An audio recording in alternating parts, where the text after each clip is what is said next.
So we finished talking about Trump's horrible plans to deal with China, which involve poking it with our military and then protectionism, which, which will cause everything to cost more in the U.S. It looks like his next That's how I made all my friends.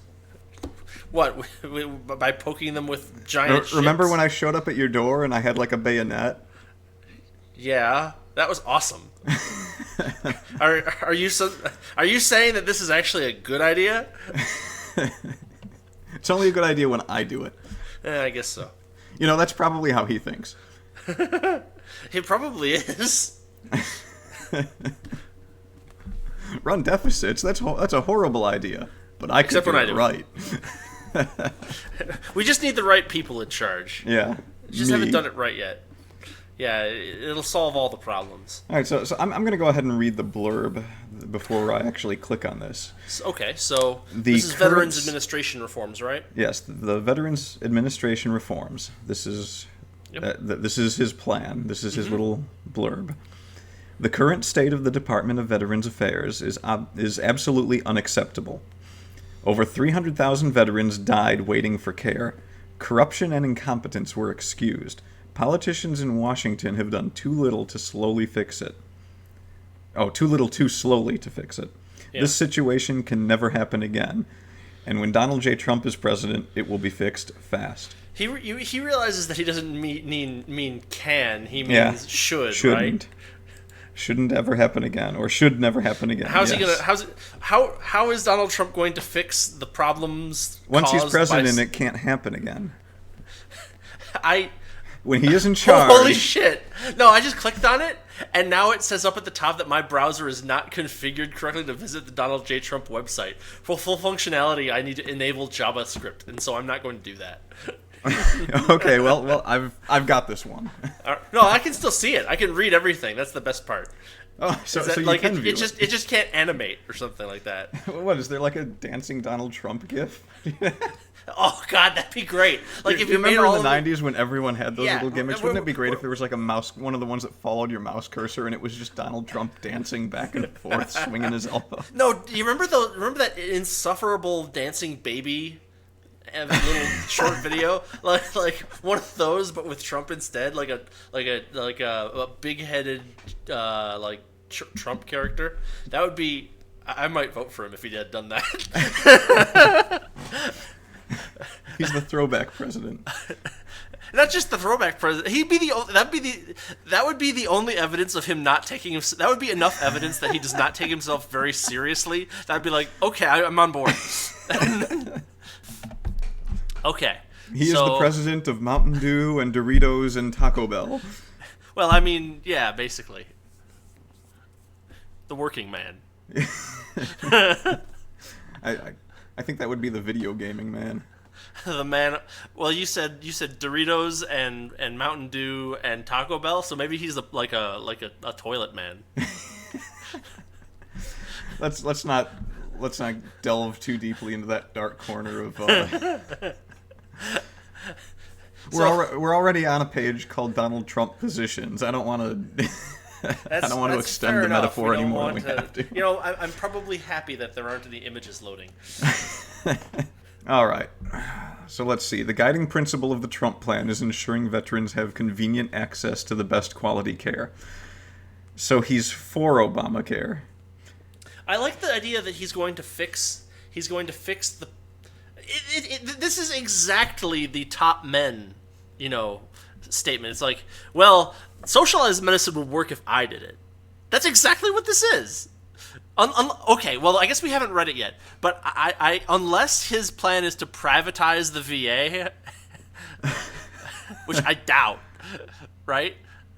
No. Okay. So let's see here. We got 3 planks in the Trump plan. All right, you take number 1. Number 1, ensure our veterans get the care they need whenever and wherever they need it, or maybe the other way around. No more long drives, no more waiting, no more excessive red tape. Just care and support they earn. That is. So he's saying that to make every hospital a VA. That's horrifying.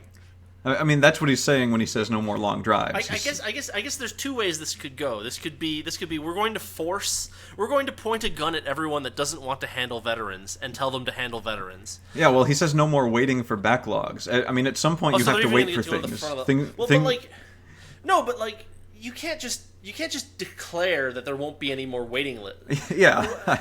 It's like what, if we're gonna poke China with our military, then there's gonna be a lot more demand for medical care for veterans, because a lot of them are going to get killed by China.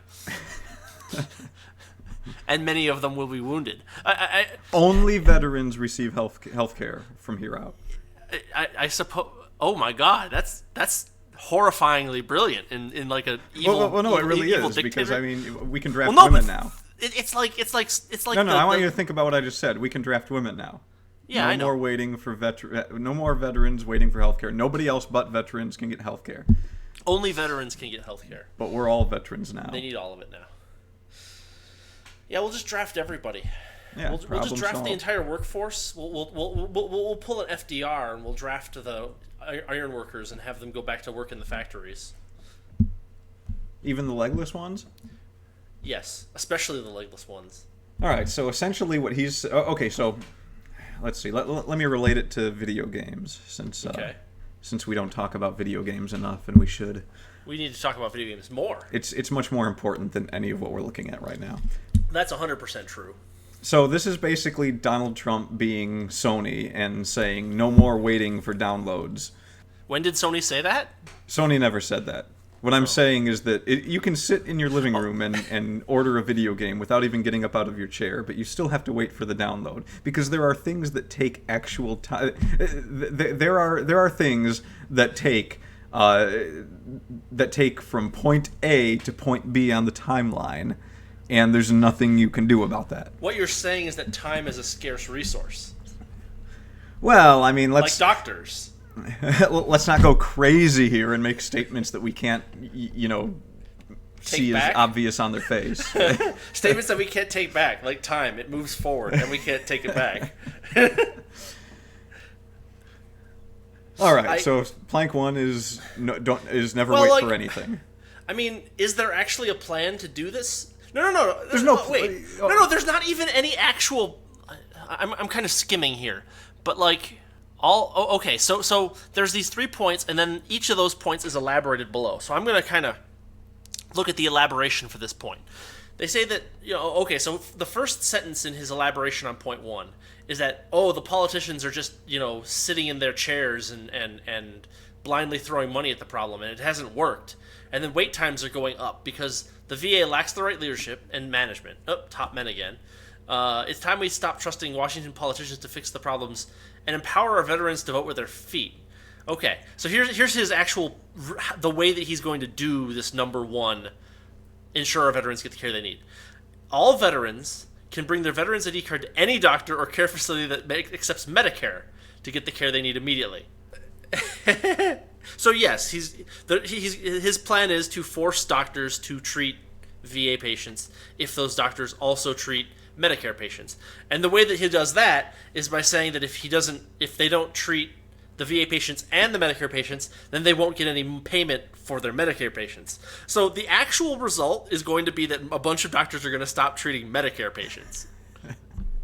That sounds like a wonderful thing. And then what do you think the government reaction to that is going to be? Well, they're going to force doctors to accept Medicare patients. Which will then cause doctors to go out of business or become plastic surgeons. You know what? You know what they'll do then, though, right? They'll throw more money at the problem. Oh well, yeah. And do you think they'll hold a hearing? I'm pretty sure they'll hold a hearing. Jesus. They will hold many hearings. I'm Donald Trump. I promise to solve the problems we have by doing the same things that didn't work, and I say didn't work. I'm going to do the same things though in the end. There's just going to be like I'm just going to say a bunch of stuff that doesn't actually make any sense. You left. Go ahead. You left half of that one sentence out. It says let's see. All veterans there's eligible. The immediately, which is immediately. Like they can bring their ID card. Sir, this is an operating room. My toe hurts. Sir, Sir, we're performing an open heart surgery. My toe hurts. All right, I gotta help him. Beep.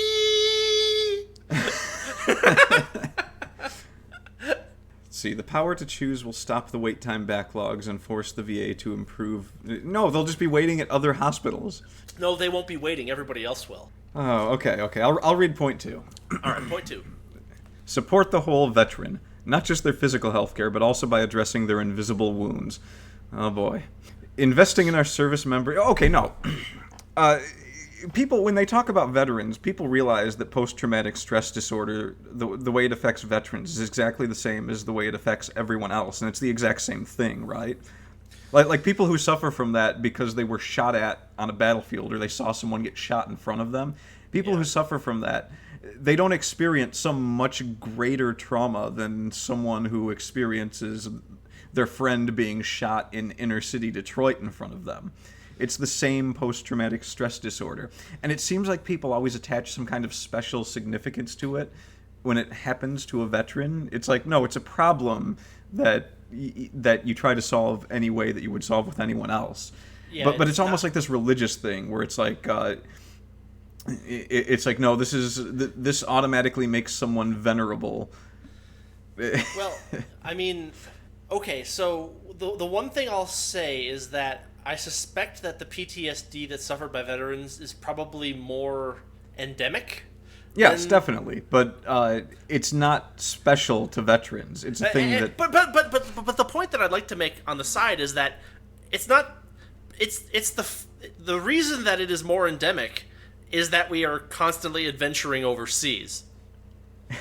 Well, like little Johnny would not in the army would not have seen his friends get shot at if we weren't occupying country X. Do you think that that's any part of their strategy of reducing the amount, the incidence of PTSD in soldiers? I don't know. Do you think poking China with a big stick is part of a plan to stop engaging people overseas, or to? Oh, damn it! Like I said, we just make everyone a veteran.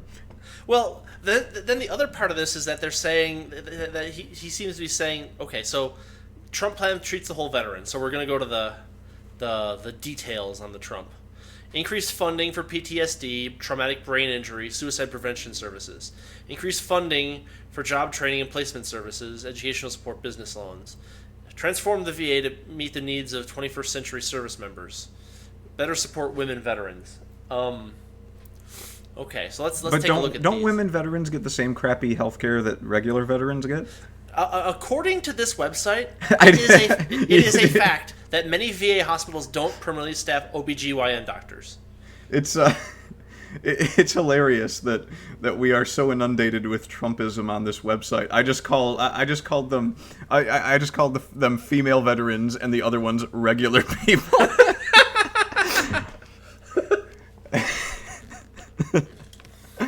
Yes, women aren't regular people. Not in my book, sir. They need special doctors. Well, I mean, okay, I can understand that, but it's weird that comes up in like a political thing, because it's like, I always kind of view the. Well, like the thing is that I kind of okay. It is conceivable. The number of veterans who are in combat roles and who are actually suffering, combat-related injuries are probably predominantly male. Oh, certainly. I think it is not unreasonable to, because imagine that you have an office building where, for whatever reason, it's an office building that's staffed by 95% men and 5% women. Say that it's just a shitty job that women don't want to take. Do you have to? But in that building, there's 50-50 bathroom space for men and women. That's the law. Thank you, law. So, it's well, not anymore. I mean, you can use whichever bathroom you want now, right?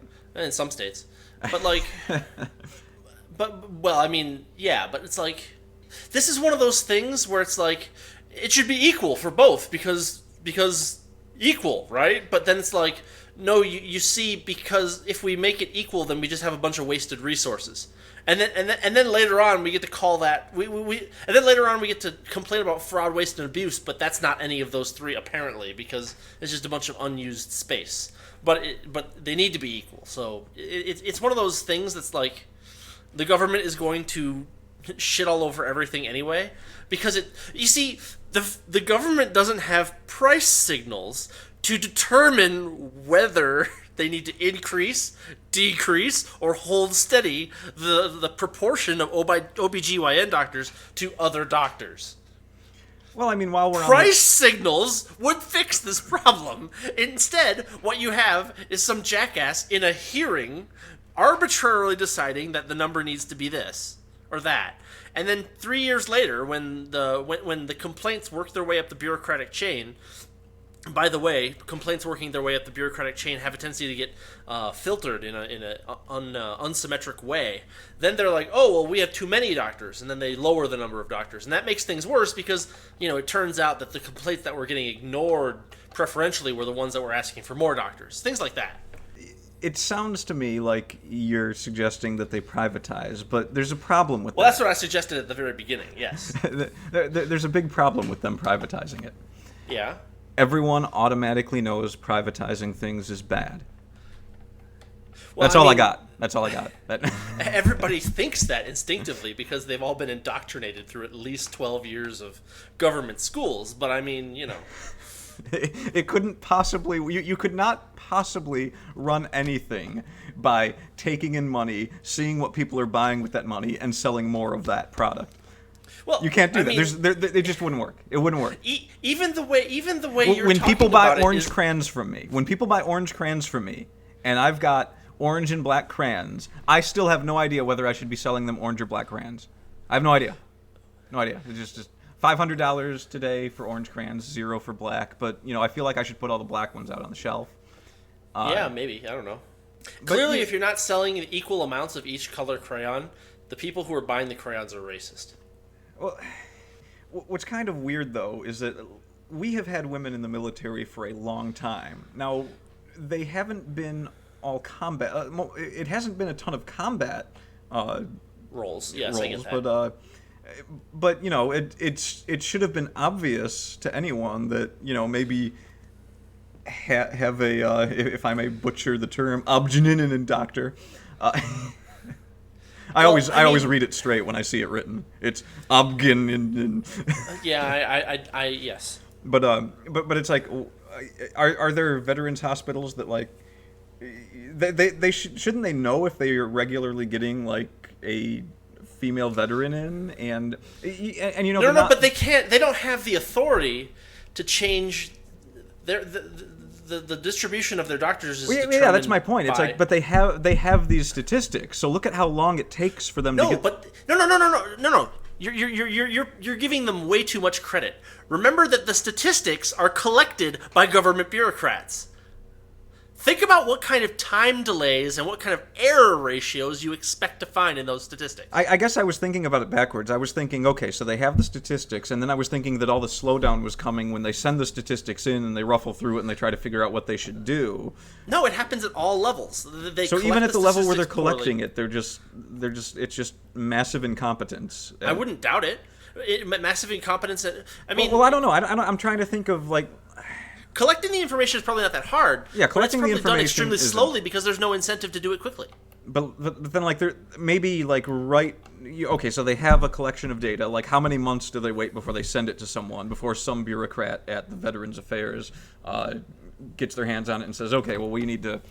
I mean, is there like a regular time frame that they have to have these things in by? And that's something that you can do without price signals, and yet even that doesn't happen. That's how.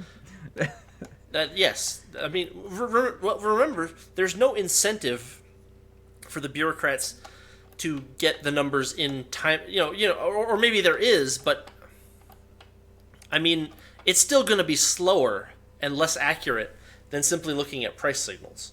I mean, one of the problems is that the decision to allocate doctors is probably done 7 or 8 steps up the bureaucratic chain. So it's not just that. It just so happens that they're very big Jack and the Beanstalk steps. So. Well, I mean, it takes a month for it to get from the doctors to the people who manage the doctors, and then it takes another month for it to get from the people who manage the doctors to people who manage floors, and then it gets it takes another 2 months for it to get distilled down so that someone who manages individual hospitals can look at this information, and then it takes another month for those people who manage individual hospitals to expand that information and collate it and send it up to the state level, and then the state level documents take another month to get up to the to the federal level, and then they take another month to collate them and collect all the information and do all the statistical analysis on it, and then they take another 2 months to do corrections to look for seasonal patterns or something like that. And in the meantime, people are sitting in the waiting rooms and dying. I mean, well, to sum up what you just said, we need Tylenol. Oh my God, where's our Tylenol? Why is it taking so long for us to get our Tylenol? Oh my God, waiting for this Tylenol is making my head hurt. Now we need more Tylenol. Yeah, basically. Oh, it's like by in the time it takes the request for kidney medicine to make it all the way up the chain and then back down the chain, they You're now dead. need kidneys. Well, they send him a can of kidney beans. Yeah, right. Sorry, I got mixed up in the order. But okay, so that's kind of plank 4. We got planks 1 and 2, which are just more money. They are literally throw more money at the problem. Why don't you read 3? Why don't you read 3? Do you mean 3 of the main thing, or 3 of this little part for the second plank? Oh, of the main thing. We're spending too much time on that already. Are we? Okay, all right.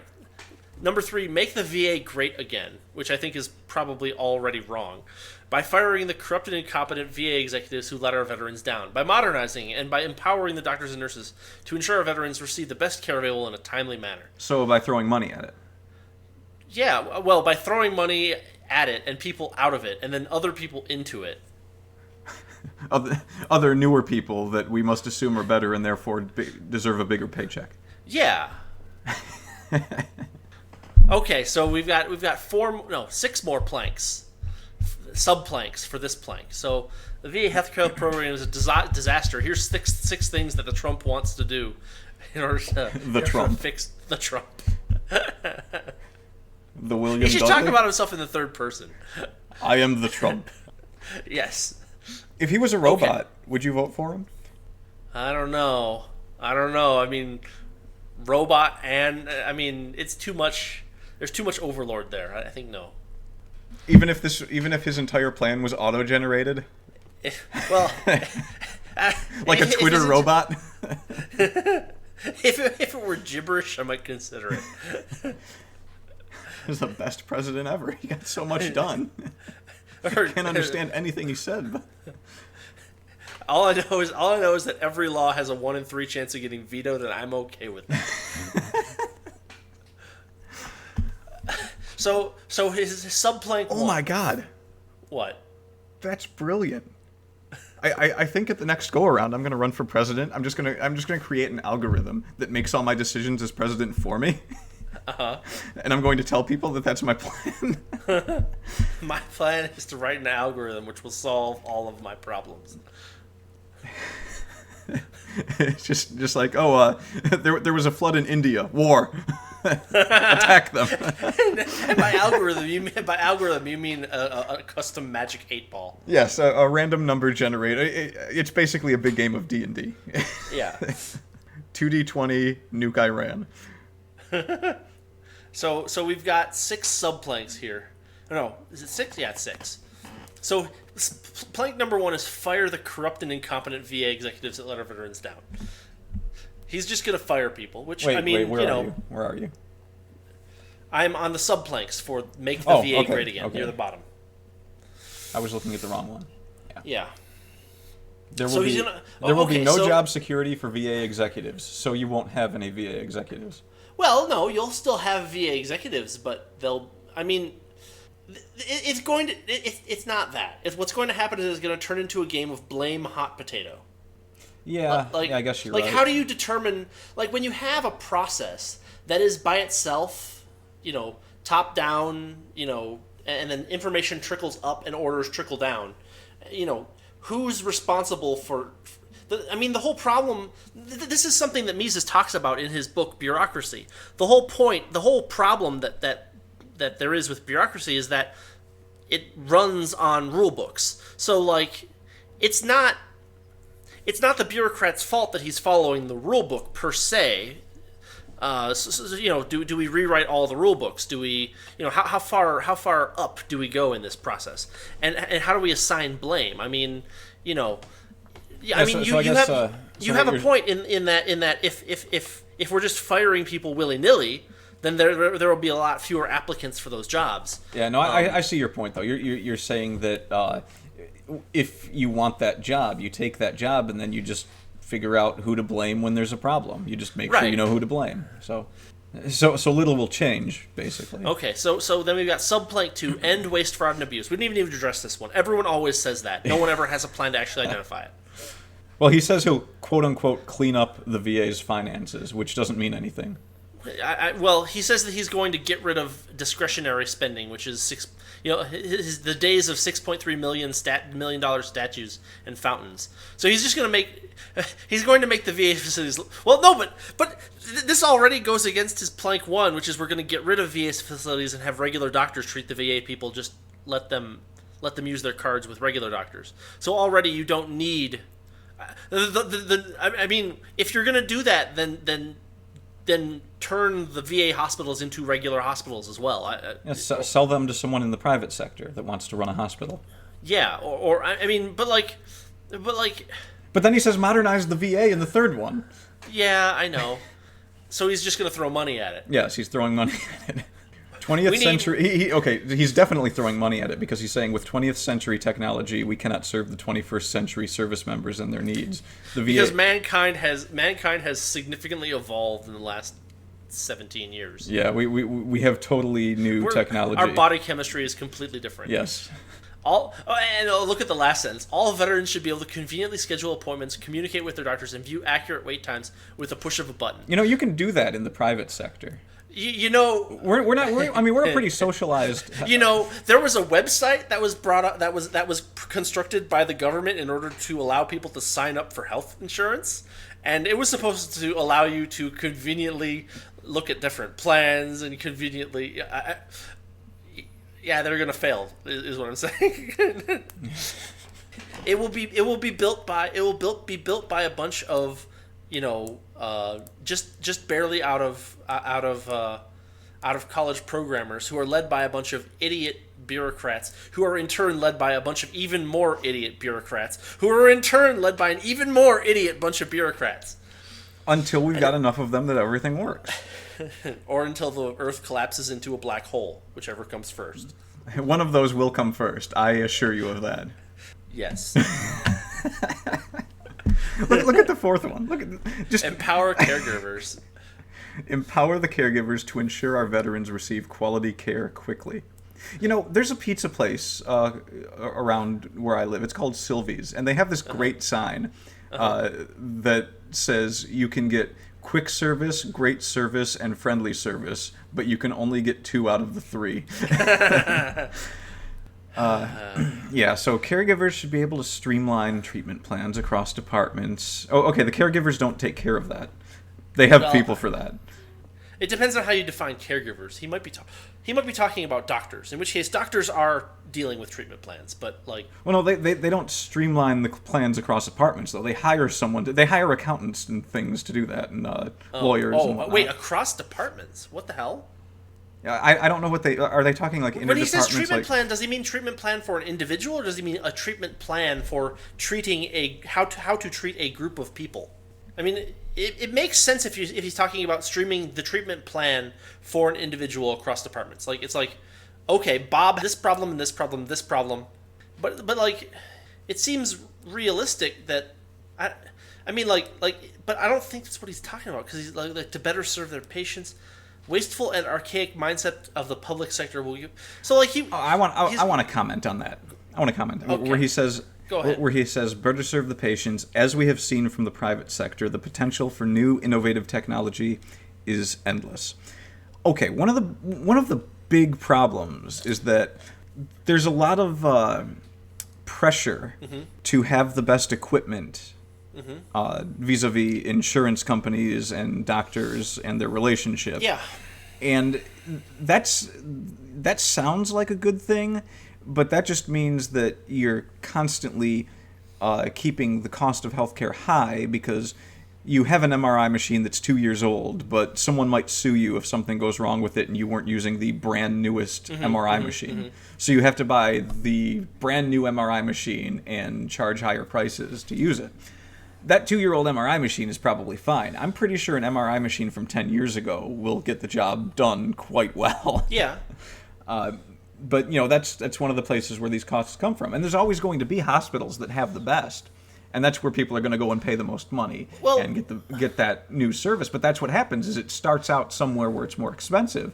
And then as the technology matures, Yes, as it matures, the price of that technology goes down. And it spreads to more. Yeah, I mean, yeah. No, I mean, there is this. This is one of those things where, like, this is why we're marching on the yellow brick road toward single payer healthcare, is because people aren't willing to understand that healthcare is a scarce good, and they're just like, everyone should have access to the best everything for nothing, and it's like that's not how reality works. Like that's like no, you can't. Here's the deal: you build the best things and you give them to me for free, and I will make that happen. Yeah, exactly. Right. Not just. I mean, at this point, anyone that wants to tell me that we should just give the best healthcare for free, I'm going to tell them that they need to stop what they're doing and go build an MRI machine. Yeah. And give it to someone for free when they're done. Yeah, basically, it'd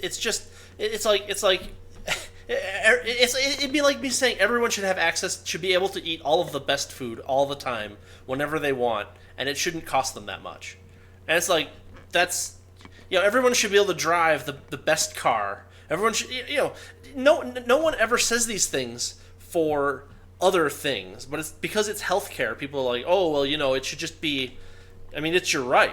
It's one of those, word creep things where they're like, oh, this is a right now. That means that everyone should have access to the best everything all the time with no limits. And it's like, well, but that's not how reality works. Reality is not structured that way. And then they say that you are in favor of people dying in the hospital. Yeah, we're in favor of most people being able to get health care that as quickly as they can. But it's if you do these things, people get health care and go broke, and it's like a constant sword of Damocles hanging over your head. It's like, oh, I broke my leg. Am I going to have to pay $6,000?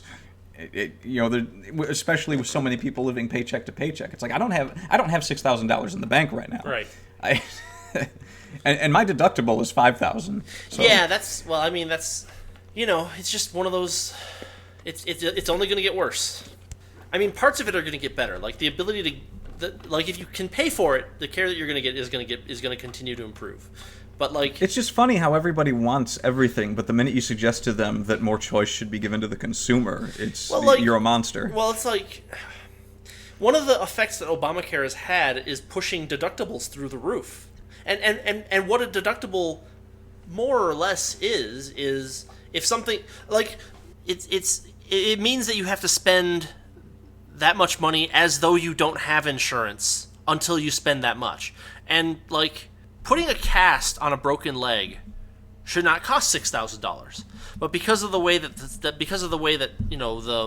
licensure requirements and such go on, it probably costs $20,000 to put a cast on a leg these days. But really, you think it costs that much? I would not doubt that the bill that a person who breaks their leg and goes to the hospital would probably be $20,000. I would not doubt it. I mean, my point is that it's way more than it really needs to be. You need, what is needed? What is really genuinely needed in order to deal with a broken leg? You have to have an X-ray to see where the break is. You have to have say a half hour of a doctor's time to properly set and immobilize the leg, and then you have to have a technician come in and put the cast around it. And then you have to have another, say, 20 minutes of the doctor consulting with the patient, telling them how to care for their broken leg until the cast is off. That shouldn't be thousands of dollars, but it probably is. Yeah, I mean, it's probably. I broke my wrist like 15 years ago. I have no idea what it cost because it's just that's how it works. It's like here's your insurance card. Yeah. It's and it's like I was still in high school, so I didn't even pay the deductible. My parents paid that. It might have just been a copay back then, but yeah, I mean the funny thing about it is like that you have no idea what things cost either. I mean, like, what was the cost of me doing that? Like, I don't. You had no idea. Yeah. That's pretty common. I mean, when everyone deals with the problem in the same way that obscures certain costs, then those costs become no longer well known, well understood. I mean, number 5. Yeah, number 5. Hire more veterans to care for veterans. How about doctors? Well, no, this is not actually a terrible idea, right? Like in this, I mean, like most of the time that you are in the hospital, the person who is caring for you is not a doctor. They're a nurse or what this is.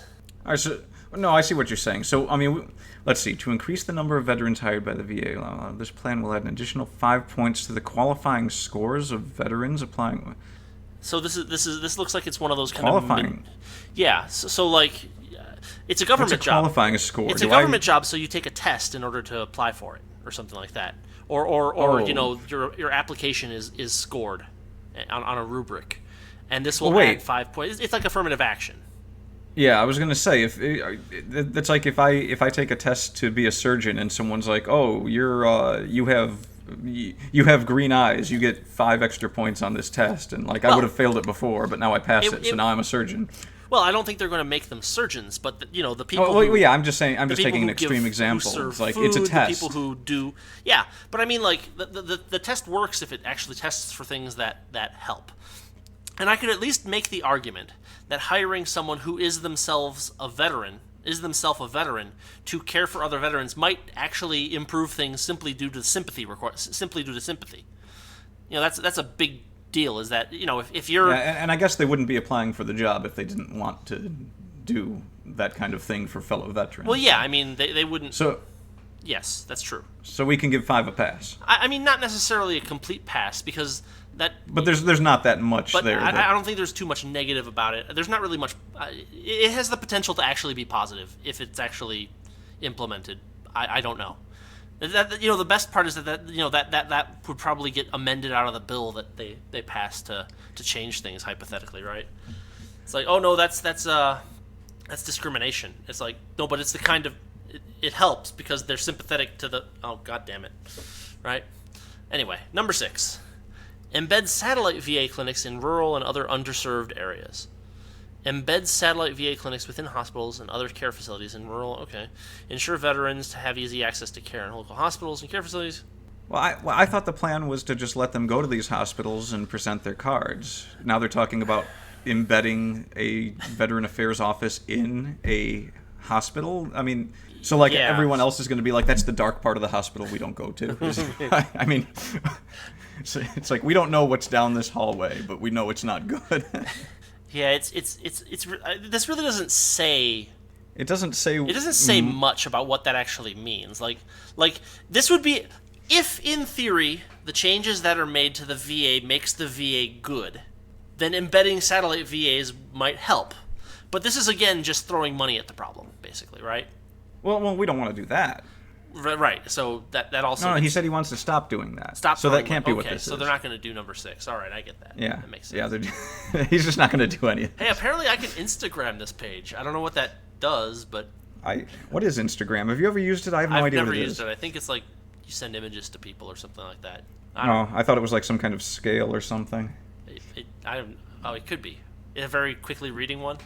Yeah, I'm waiting for the day when I pass the Statue of Justice in Washington, and it's like the blindfold is over its face, and there's like the left eye has a slit cut through it, and the scales are tipped one way.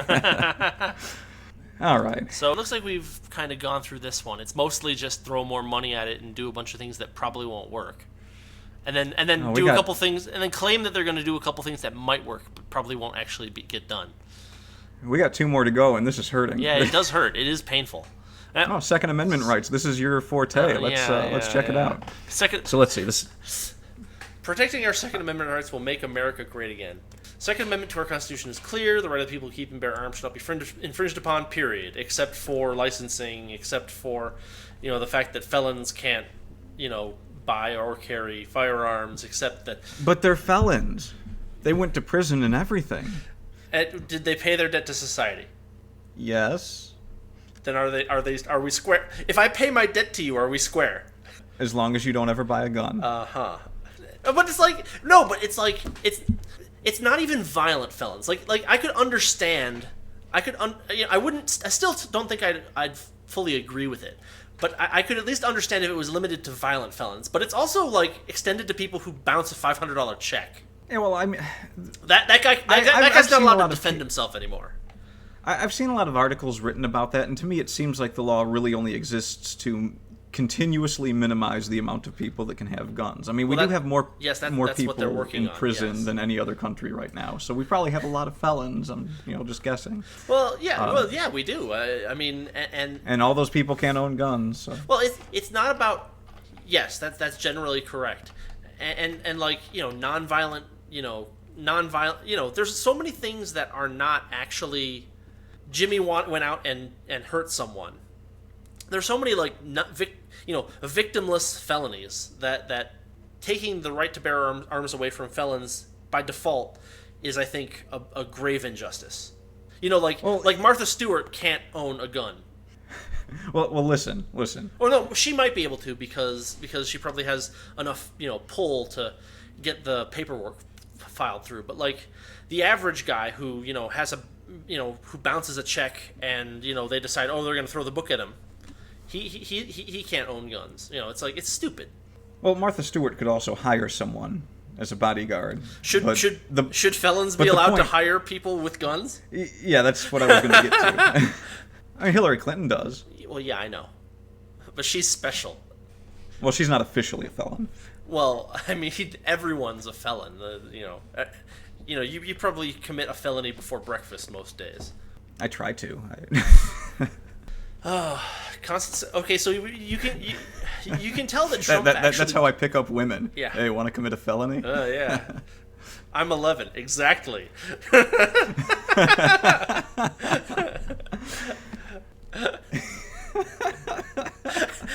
And then, sir, get out of my ice cream truck. Excuse me? Well, I don't have my own. What am I supposed to do? Yeah, obviously you have to steal the ice cream truck. Which kind of fills the quota, so you're good. Yeah, I mean, you're already there. I don't know, is Grand Theft Auto a felony? I suspect it is, yes. All right, so let's see. So he starts out sounding good. Guarantees a fundamental right, all law-abiding Americans. Constitution doesn't create that right, ensures the government can't take it away. Founding Fathers knew, Supreme Court upheld. Purpose is to guarantee our right to defend ourselves, families, self-defense, plain and simple. America's first freedom, that's straight out of the NRA handbook, which is, fine. The right to keep and bear arms protects all our other rights. We're the only country in the world that has a Second Amendment. Protecting that freedom is imperative. Here's how we will do that. Okay, so his first plank already is like, this is already stupid. Plank 1, enforce the laws on the books. Well, like, as I just discussed, there's already a bunch of laws on the books that enforcing them makes it harder for people who should be able to have guns to have guns. Like, if the laws are wrong, enforcing them does not help. Violent crime in cities like Baltimore, Chicago, and many others out of control. Drug dealers and gang members given a slap on the... I don't know if all drug dealers and gang members are given a slap on the wrist. Well, I mean, if that were true, then we wouldn't have... It's not that, right? It's because we have the highest prison population in the world. It's not that these people are given a slap on the wrist and then turned loose, right? What happens is that the actual violent criminals and drug dealers and gang members operate, in what effectively is basically a no man's land.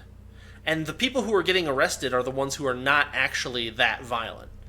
Like, no one's arresting the bosses of MS-13 or whoever is operating in the U.S. They're arresting the they're pulling someone over for a busted taillight, smelling pot in the car, looking in and finding a thing that has like a tiny little bit of some leaf that they then field test, and those were scare quotes, and determine that it is that, and then they send it to a lab, and the lab determines that it isn't actually marijuana, but the test results get lost, and so they get convicted. Yeah, but then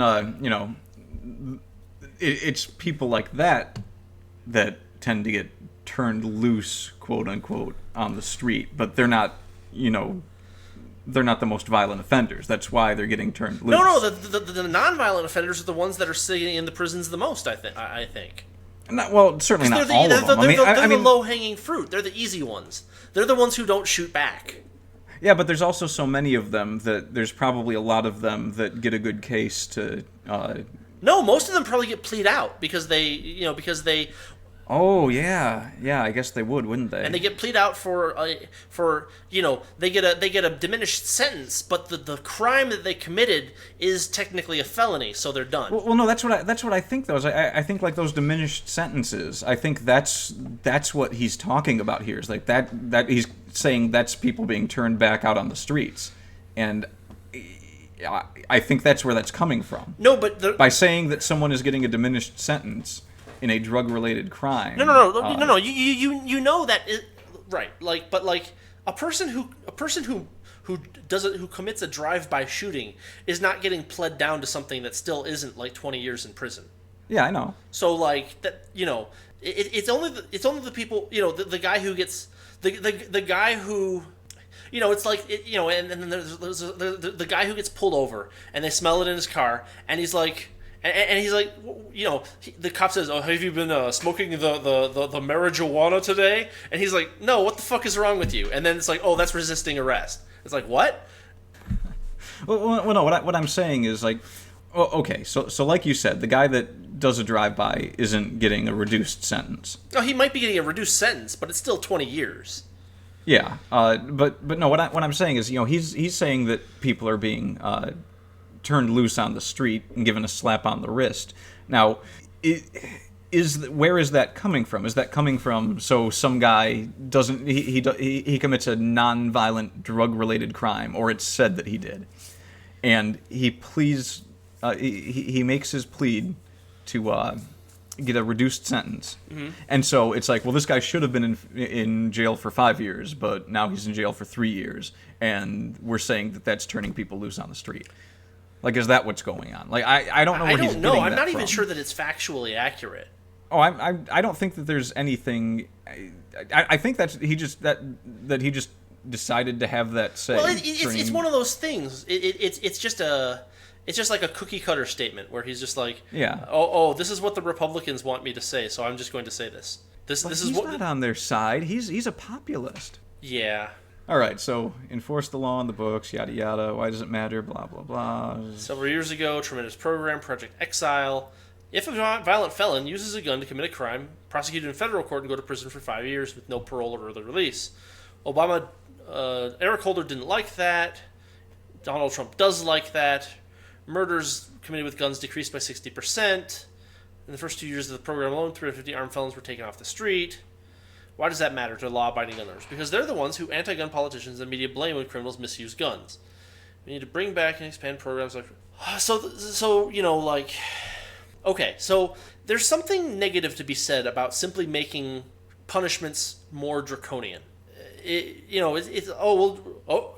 used a gun to commit this murder instead of a knife. Okay, that's 10 years. Oh, you used a gun to rob this person instead of a knife. Oh, that's 5 years. I mean, you can do that, but it doesn't address the central problem, which is why are these people? This is one of those things where it's like you could stop a significant chunk of this by ending the war on drugs. When you say significant, are you thinking the phrase virtually all? Not necessarily. I think that there will still be, like territorial gangs who do this and that and the other, but they won't have... Well, let's look at some of the stuff that we talked about that would not happen. Okay. okay, so you've got the guy that gets pulled over and they smell something in his car. It's like that wouldn't happen, like, ever. Yes, that is true. It's just that's done. no. Okay, so that's not. Let's not overstate it, right? Like, Yeah, there would still it would be significantly be reduced. there would still be. Yeah, I mean, there would still be. They would still Gung-ho try to pull you cops. over for like. They would still be trying to get you with something, right? Like Yeah. that's what they would be. It's just that that wouldn't be a tool in their tool set anymore. And it would bring it down. That's definitely true. I don't know how much it would, but what would happen then is that maybe cops would just start citing people for broken taillights that aren't really broken and stuff like that. It's just like. So you've immediately got less people in prison and less people coming out of prison and not being able to get jobs because they've got a felony on their rap sheet.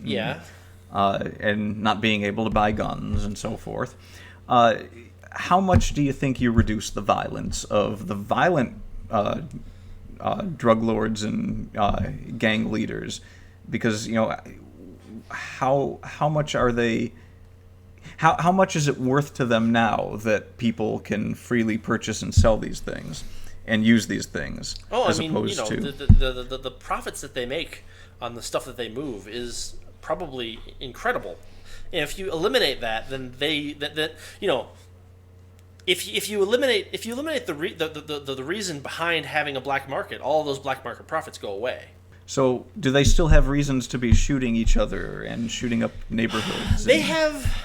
Okay, so people people will always be, there will always be gangs of people, there will always be gangs. Yeah. There will always be criminals who band together and don't like this other group of criminals. But, they will still do illegal things. They still can't, if they're outlaws, they still can't use the courts to deal with their problems that they have with each other. Yeah, their disputes. So, if you... The point is that by eliminating a lot of the money in that, you reduce the number of people that are willing to work in that industry. You reduce the number of people, you reduce their ability to purchase things like, lots and lots of guns. Yeah. Black market guns, which are extremely expensive. You reduce black market guns. Yeah, you do that too. Which, if people want to talk about, being law-abiding with guns, that seems like a sensible thing to do to me. I don't know about you. Yeah, I mean... and then, what do they go into if it's not drugs? I guess that's one question. Human trafficking. There are lots of criminal things to do. It's just a question of it wouldn't make human trafficking any more attractive. It's just that there would probably be some substitution because the people who are out on the streets right now aren't all going to. They're deep enough within an organization, for instance, that they're not going to want to give that all up and get a real job. There's going to be some of that. I mean, it'll go away over time. Is the idea, and human trafficking is actually an aggression on a person. It is a victim. It is a crime with a victim. So, you can punish that. That's there's no problem with that. All right, gun and magazine bans. What do you have to say about this? This is all you. Well, we skipped. Did you skip over one? Did I? Yeah, fix our broken mental health system. Oh, I didn't want to implicate myself. Oh, that's a good idea. Let's skip that one. No, it's okay. I can have my broken mental health all I want. I guess so. I mean, what's wrong with him? He thinks he's God. I do not think I am God. All right, so how's he going to fix it? Is he going to take a mental health institute and embed it in multiple facilities across the nation? No, he doesn't really... Is he going to find other people that have mental health problems and have them take a test so that they can help serve other people with mental health problems? There doesn't appear to be any actual meat here now that I'm looking at it. It's just there were mass murders in the past, and there were red flags that we didn't pay attention to that before the mass murders were occurred. We can't allow that to continue, so we're going to expand treatment programs and find... So he wants roving bands of psychologists. Possibly, yeah. But for those who are violent, a danger to themselves or others, we need to get them off the street before they can terrorize our communities. This is just common sense. But that's one of those things that's here lieth police state. Yeah, it's like we've already got We've got people that do that. Well, no, but it's a cultural thing. Like there are people there are people who will seriously tell you that anyone who wants that simply wanting to own a gun is in itself a mental illness, and they are actively trying to convince or to seed to convince existing psychological treatment personnel and seed that industry with people who think that way. Well, yeah, okay. Statements like that are ones that you always have to be wary of because it's inevitably anyone it's literally looks at something all gray like that. area until and there's just like, oh, we think he's going to be violent. Well, who thinks that? Well, this doctor who's incredibly anti-gun, and they just need to find one guy to say that, and you're done, right? Like there's. I mean, that's not entirely true, but that's the way it could end up. I mean, if the point is that we're going to start screening people, then, like, it's a department... You're saying it's more bad than good. It's a department of pre-crime is what it is. It's saying, oh, well, this guy... it's like, where is that line? Like, okay, if there's a guy who's consistently, like, saying... if there's a guy who's rocking back and forth in the chair, foaming at the mouth a little bit, and saying, I'm going to kill everyone, I'm going to kill everyone, I'm going to kill everyone, do we prevent him from owning guns? What if he's joking, right? What if he's not? Okay, but that's a pretty clear line. Like that guy, probably shouldn't be walking around with a fire. It would be reasonable. I'm certainly not going to hand him a gun. Yeah, I'm certainly not going to hand him a gun. But like, is a guy... What about someone that comes home every day from work and complains about how much he hates his job? Yeah, is he past the line? Is he on edge? What about what about someone who like reads a bunch of Noam Chomsky and is like really anti-corporation? Like, is that a mental illness? If they say, I really hate corporations and they all should burn. We should burn all of them down. Does he get a gun? What about the guy that it's not. What about people that support war overseas? Are they just violent maniacs? Yeah, exactly. Are they just violent criminal maniacs, or are they? Like, I mean, a person who commands another person to use a remote-controlled airplane to bomb a wedding, should he own a gun? How many cat pictures can you post on Facebook before someone says, okay, this person probably shouldn't own a gun? One. Everybody gets one. One cat picture. But it's like okay, all the people that post pictures of food on Facebook that they like, are they just posting those pictures of food because they have nothing else in their life, yes. And we should therefore assume that yes. They're just talking about cooking as their way of covering the violent tendencies that they have. Well, I mean, in order to cook, you need to use knives, and knives are weapons. They're only made to kill people. Well, they're only made to kill something. People. And I'm going to kill this salad. Well, no, but that's the point that I'm making is that there's also people that are like, guns are only made to kill people, and it's like that's not. They are a tool that is useful if you need to kill someone, but they are also a tool that is useful for doing other things as well. Just in the same way that knives are tools that are made to stab things. Well, and does anyone really need to stab anything? I mean, come on. It's a bad argument anyway because people shoot for fun as well. Yeah, exactly. And you can't just completely discount that because then it's like, well, I have a PlayStation. Is the only real use that I have for my PlayStation to beat someone over the head with the controller because the entertainment factor doesn't count? Like, you could get a gigantic battery pack on the end of it, and you could hit someone with that. I mean, you can use a gun for whatever you want as long as you aren't shooting me. I don't care. But there's a number of layers to that fallacy, right? Like there's or it's like I've made 2 PlayStation references today. That's all right. I mean, but like, why am I talking to you? I should clearly be playing video games. Well, I violent ones, video games, if necessary. The most violent possible. Anyone who plays Call of Duty should not be allowed to own a gun. I mean, yeah, it's one of those weird things that you can't really.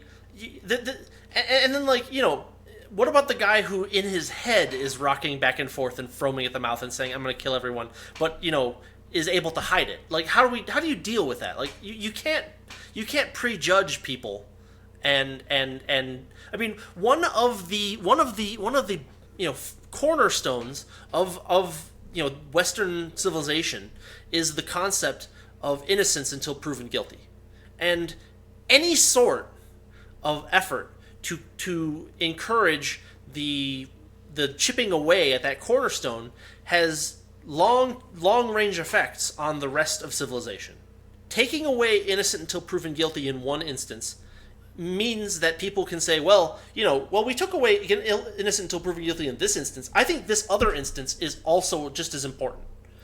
Yeah, but people don't look at it like that because they just want to be able to do what they think is right without any impedance. And except gun owners. Yeah, well, yeah, just look at how people react to anything they hear on the news. Like anything. It's like people will do anything to get the law passed that they want to get passed. They will do anything to get the special treatment that they think they should get. And it never even occurs to them that, well, if you do this, then down the road someone else may say, well, I want this kind of special treatment for my group, and even though it'll hurt this other group, that's too bad. And so people that think like that, they end up hurting themselves in the long run because they've made the precedent that we don't need to obey any set principle when we make these decisions. Right. I mean, it's a tough issue, and it's difficult to. I mean, it's very difficult to find the lone madman. It's just. I mean, you can't really have a liberal Western civilization and catch the madman. It's almost impossible. Well, you could lock everybody up. That wouldn't be a liberal Western society. I'm sorry, it's just been so confusing these past few years.